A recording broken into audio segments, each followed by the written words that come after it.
experience of drafting impact evaluations shared by the Interreg 5 A Czech Republic Poland program.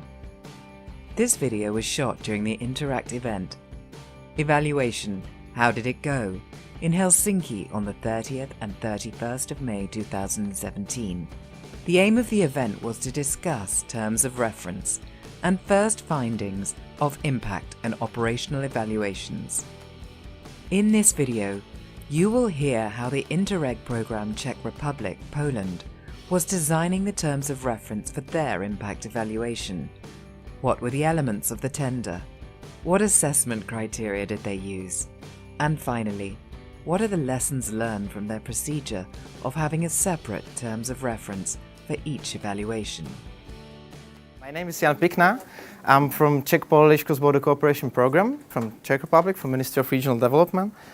When we are starting to think about evaluations, we started very early, even before the adoption of evaluation plan, because we know in our country that public procurement procedure takes a lot of time. And if I say a lot of time, I mean it's like from half a year to 1 year to contract anything.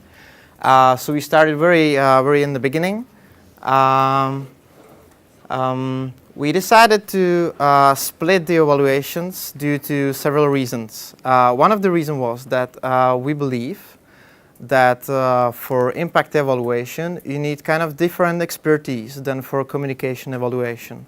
Also because we didn't want to grant it one huge company to do all our evaluations for us, but we also want to develop new small companies in the business, maybe not for our impact evaluation because that's very important, but maybe for our other tasks. Because we know that the evaluation environment in Czech Republic is still kind of developing, so we wanted to help to it.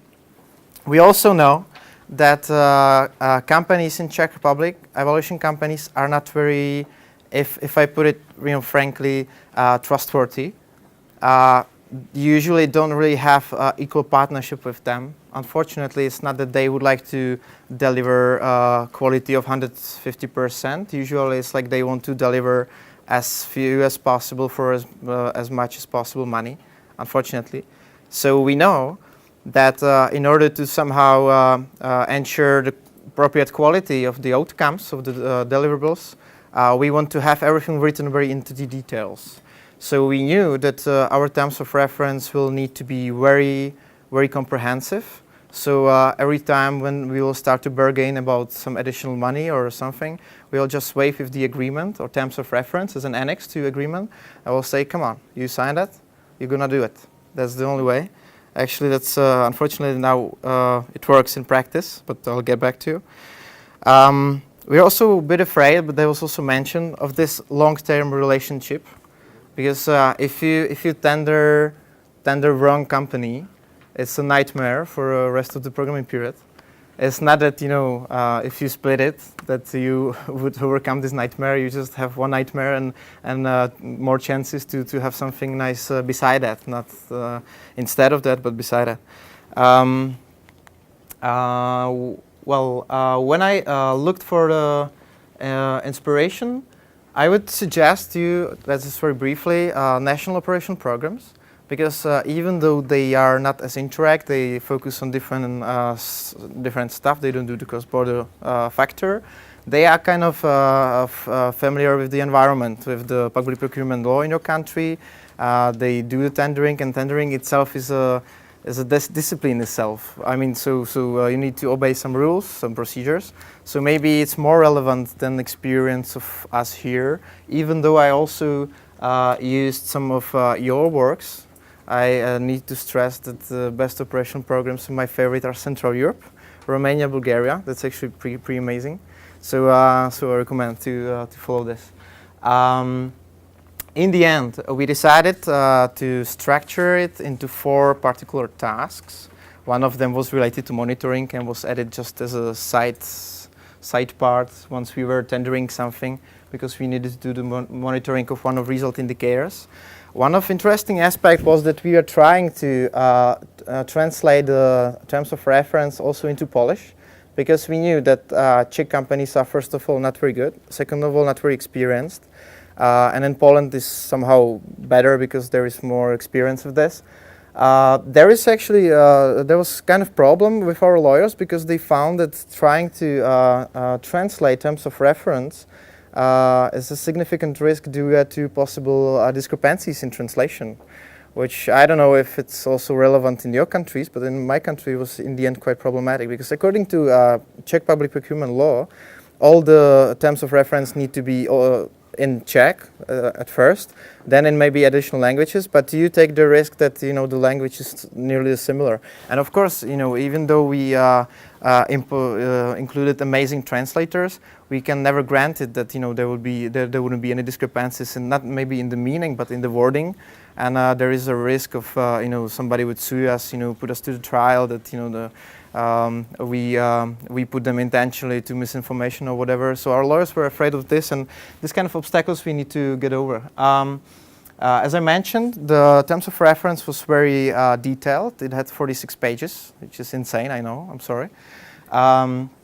But we didn't state there any desirable methods. We just stopped in the level of designing evaluation questions, because that's for experts to do, and we don't have the expertise. That's why we tender it. So those are evaluation questions. I won't go through all of them.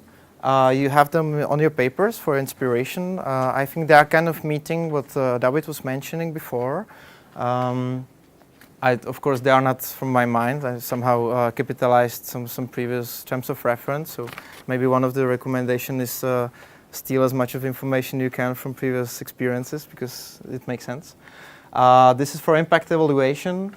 Those 4 boxes in the yellow box are actually questions on specific objectives, as David also mentioned. So we were, asking not about result indicators, but actually about a specific objective, whether we are achieving it, and if so, how much, how, why, in what circumstances, to what extent, where, through which tools. One of the biggest complications of public procurement, at least in my country, is to assess it from qualitative point of view. The practice is that you're supposed to include among the criteria of assessment also the price. So we included the prices with ratio of 40%. That was the value of the criteria. Then we had the criteria of experience of the team, of the bidder, of the supplier, evaluated according to CVs. One of the important thing is that we required them that if they suggest particular names of the members of the team, these people actually need to work for us if they win. So what happened in the end is that we actually have these guys, and even though they of course stated seniors and counted that just juniors would work for us, we forced them to really include the seniors to work, but it doesn't make any difference anyway. About the quality of the bid, it's difficult to assess that, because we didn't want bidders to really provide us with comprehensive design of all possible methods of how they will respond the evaluation questions, because that would take amazing effort from them, first of all, because evaluation questions, there were many for investment priorities, plenty. And second of all, because we know that in the beginning they are not so familiar with the program. They don't know the data. They don't know the Interact, of course, because in Interact programs in my country they were never done impact evaluations. It was for the first time ever. So we wanted them to assess on a sample. So we see how they approach towards really measuring attribution, which is kind of challenging, but of course that's the most important part. We wanted to measure attribution. We decided to provide them with a exercise, which was a sample ski resort called Dolní Morava. It's like a village where you can ski in the mountains, quite distant from all the highway, railway networks, where you have some accommodation, but not so much.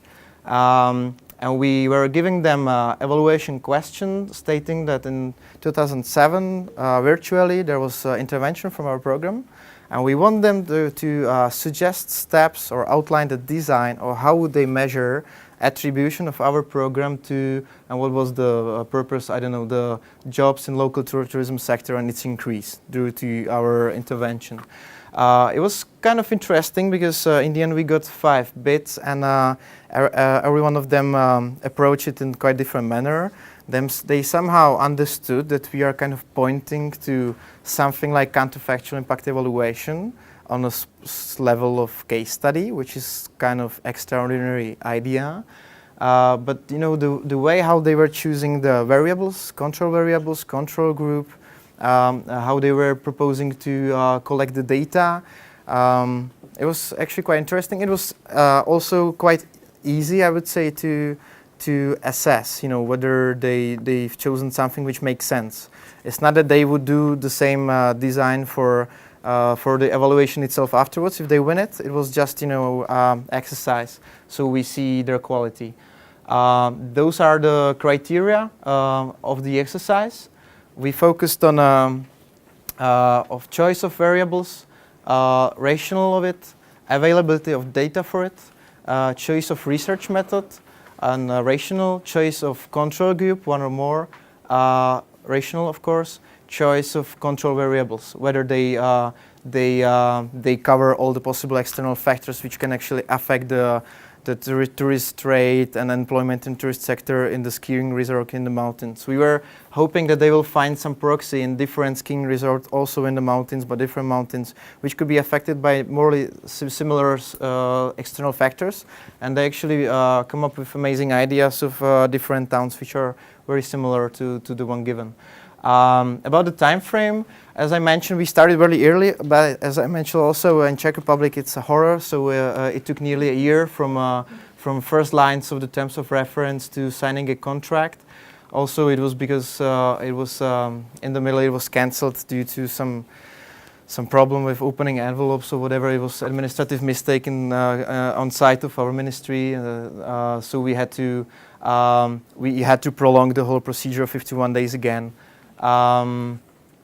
If I go through major difficulties, which was like surprising for us, or which surprised me or us, is that we spent a lot of effort to translate the terms of reference into Polish, but in the end, Polish companies couldn't take a part because they couldn't really easily get through obstacle of qualification requirements. Because in Czech Republic, if you want to apply for a tender, you need to have official extract from registry of crime that you didn't commit crime in my country, or that you paid all the taxes, or you paid all the social insurance. And to get it, you know, you need to really write a physical paper letter with paper stamp, which you can buy only in Czech Republic. So you can't really send it from Warsaw, and the office has like 30 days period to reply on your request. So it's like actually impossible to really, you know, make it in 51 days. We were very delayed because of the cancelling and new call of the tender. And there was also one my huge mistake, and there was eventualities unforeseen in quality assessment, because I didn't think about the variant that somebody will suggest 5 variables. 3 of them would be amazing, and 2 of them would be totally inappropriate. Then it was kind of difficult to bargain with the lawyers how to assess it. We made the average, but you know, it was complicated, and I guess usually something like this pops up, and you know, it's a shame. Next time I would do it better, but you know, that's how we learn in practice. Well, that leads me actually to one paradox. I also was thinking when David was giving his presentation, because it's kind of problem when we want to assess something we don't know much. Because you know, the reason we tender the expertise is we don't have it, but we need to tender. We need to assess its quality while tendering. So that's kind of paradox situation, and we need to do something like in between. I mean, the best scenario is that we increase our capacities and knowledge so well that we are actually capable to do the same as this KPMG or Deloitte company, but we just won't have to use some outer insight. But I think usually the case is different. I mean, we are not so good experts, so if they say something, we need to kind of trust them. About the lessons learned and possible recommendations, if I would do it again, I would definitely, despite all the constraints, do it in English because Czech companies are really awful. So I would have a bigger chance to really catch somebody else's attention. I would definitely demand, but that's just suggestion, some previous experience with Interreg itself, because we in the end granted the tender to KPMG Czech Republic, which is, I think, amazing expert on Czech regionalism and regions and everything, but they don't know anything about this cross-border aspect, and they also don't know anything about the Polish side and Polish needs. If you'd like to see more details about the evaluation of Interreg programs and projects, please check out the different models Interreg produced. In each of the models, you will find various materials such as videos, guidance papers, Q&A documents, links, and other details.